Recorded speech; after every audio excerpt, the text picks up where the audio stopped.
अखिलेश कटियार जी, कल तक हम देख रहे थे कि वक्फ कानून पर Bharatiya Janata party attacking mode में थी, लेकिन आज वो डिफेंसिव मोड में। आपने शाजिया को सुना। अखिलेश यादव और समाजवादी पार्टी पीडीए की राजनीति करते हैं, तो किस तरीके की अटैकिंग पॉलिटिक्स रहने वाली है आपकी इस फैसले पर? माननीय सुप्रीम कोर्ट का जो इसमें जो विचार आया है, जो फैसला आया, हम उसका बहुत बहुत स्वागत करते हैं। और बीते अनुराग जी 5-6 महीनों में कहीं आप दुकान के ऊपर जाति लिखें तो उस पर माननीय सुप्रीम कोर्ट ने अपना एक पक्ष दिया और उससे समाज में एक अच्छा माहौल गया। आप कहीं मंदिर के पीछे खुदाई करें, ये करें, वो करें, ऐसे फैसले भी मामलों में भी माननीय सुप्रीम कोर्ट ने दखल दी और समाज में एक अच्छा संदेश गया उससे। तो हम ये उम्मीद करते हैं, हम हमेशा जुडिशरी पे हमारा पूरा भरोसा है और हम ये मानते हैं कि इस वाद विवाद में जो डिस्कशन हो रहा है, इसमें जो एक निश्चित तौर पे मैं ये मानता हूं कि जो संविधान की धारा 26 है उसमें ये जो अधिकार मिला था उसको चुनौती देते हुए ये कानून जो बनाया गया और इसे उतारने की जो कोशिश हो रही है, मुझे लगता है कि माननीय सुप्रीम कोर्ट इसे सही रास्ते पे ले जाके इस देश की आम आवाम को और सभी वर्गों को सही न्याय देगी। सुप्रीम कोर्ट ने ये जो वक्फ कानून के विरोध में हिंसा हो रही है, इस पर भी चिंता जाहिर की है और विपक्ष को एक संदेश भी छिपा है उसके अंदर कि जिस तरीके से कानून को लेकर के भ्रम फैलाया जा रहा है, उन्माद फैलाया जा रहा है, उससे विपक्ष को बाज आना चाहिए।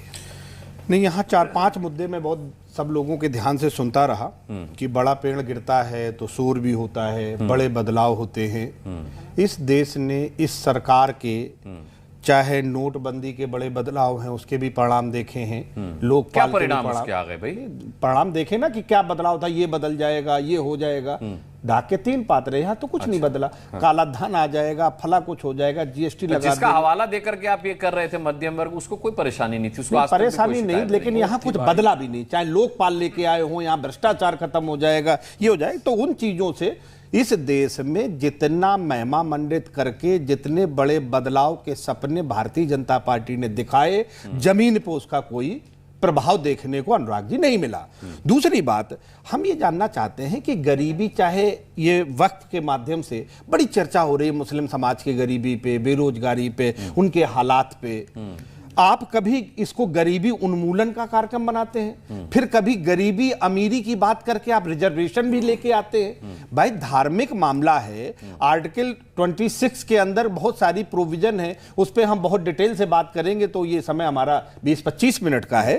तो हम ये चाहते हैं कि गरीबी को दूर करने के लिए सरकार के पास 1000 कार्यक्रम है अनुराग जी, उस पर आप मुसलमानों के वक्त को क्यों आप मानते हैं? एकड़ जमीन, सुनिए मेरी बात, 9 लाख एकड़ जमीन। दुनिया में अगर जमीन के मालिकाना हक की बात की जाए तो हिंदुस्तान का वक्फ बोर्ड जो है वो पहले दूसरे नंबर पर आएगा। सुनिए मेरी बात, सिर्फ मस्जिदें हैं, कोई इंस्टीट्यूशन है, कोई हॉस्पिटल है, कहां से है बताइए? नहीं, मैं अखिलेश जी से बात कर रहा हूं। क्या आपको ये चिंता का कारण नहीं लगता? मैं मानता हूं कि गरीबी दूर करने के और भी बहुत से कारण हो सकते हैं, लेकिन इतनी बड़ी लैंड का किसी गरीब की भलाई के लिए इस्तेमाल नहीं हो रहा, क्या आपको ये चिंता का कारण नहीं लगता? नहीं, मैं इस बात को भी मानता हूं कि प्रधानमंत्री जी को इस देश के जुड़ी हुई किसी भी विषय पे चिंता करनी चाहिए।